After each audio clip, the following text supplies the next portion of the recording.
ওং জননীং শারদং দেবীং রামকৃষ্ণং জগদ্গুরুং পাদপদ্মে তয়োশ্রিত্বা প্রণমামি মুহুর্মুহু।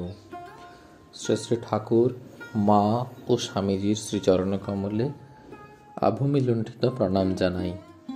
আমরা পাঠ করব শ্রী শ্রী মায়ের কথা থেকে আগের পর্বের পর। 28 মাঘ 1318। আজ মায়ের কাছে গিয়ে প্রণাম করে বসতেই মা আক্ষেপ করে বললেন, আহা, গিরিশবাবু মারা গেছেন আজ 4 দিন। চতুর্থীর কাজ আমায় নিতে এসেছিল, সে নেই, আর কি সেখানে যেতে ইচ্ছে করে? আহা, একটা ইন্দ্রপাত হয়ে গেল। কি ভক্তি বিশ্বাসী ছিল। গিরিশ ঘোষের সে কথা শুনেছ? ঠাকুরকে পুত্র ভাবে চেয়েছিল। ঠাকুর তাতে বলেছিলেন, হাঁ, বয়ে গেছে আমার তোর ছেলে হয়ে জন্মাতে। তা কে জানে মা, ঠাকুরের শরীর যাবার কিছুকাল পরে গিরিশের এমন একটি ছেলে হলো, 4 বছর হয়েও কারো সঙ্গে কথা বলেনি, হাব ভাবে সব জানাতো।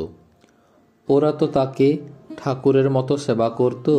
তার কাপড় জামা, খাবার জন্য রেকাব, বাটি, গেলাস, সমস্ত জিনিসপত্র নূতন করে দিল।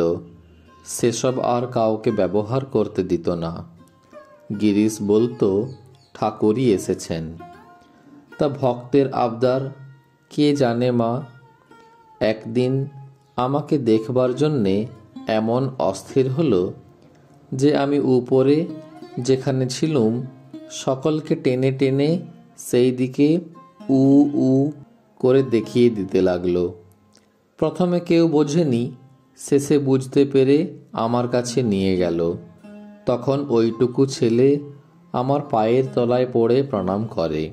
তারপর নিচে নেমে গিরিশকে ধরে টানাটানি আমার কাছে নিয়ে আসবে বলে। সে তো হাউ হাউ করে কাঁদে আর বলে, ওরে, আমি মাকে দেখতে যাব কি, আমি যে মহা পাপী। ছেলে কিন্তু কিছুতেই ছাড়ে না। তখন ছেলে কোলে করে কাঁপতে কাঁপতে 2 চক্ষে জলধারা এসে একেবারে আমার পায়ের তলায় সাষ্টাঙ্গ হয়ে পড়ে বললে, মা, এ হতেই তোমার শ্রীচরণ দর্শন হলো আমার। ছেলেটি কিন্তু মা 4 বছরে মারা গেল। এর আগে একদিন গিরিশ ও তার পরিবার তাদের বাড়ির ছাদে উঠেছিল। আমি তখন বলরাম বাবুর বাড়িতে বিকেলবেলা ছাদে গেছি। গিরিশের ছাদ হতে তাকালে সে দেখা যায় সেটা আমি লক্ষ্য করিনি। পরে তার পরিবারের কাছে শুনলুম সে গিরিশকে বলেছিল, ওই দেখো, মা ও বাড়ির ছাদে বেড়াচ্ছেন। গিরিশ ওই কথা শুনে অমনি তাড়াতাড়ি পিছন ফিরে দাঁড়িয়ে বলেছিল, না না, আমার পাপ নেত্র, এমন করে লুকিয়ে মাকে দেখব না। এই বলে নিচে নেমে গেছিল। ওং শ্রীরামকৃষ্ণার্পণমস্তু।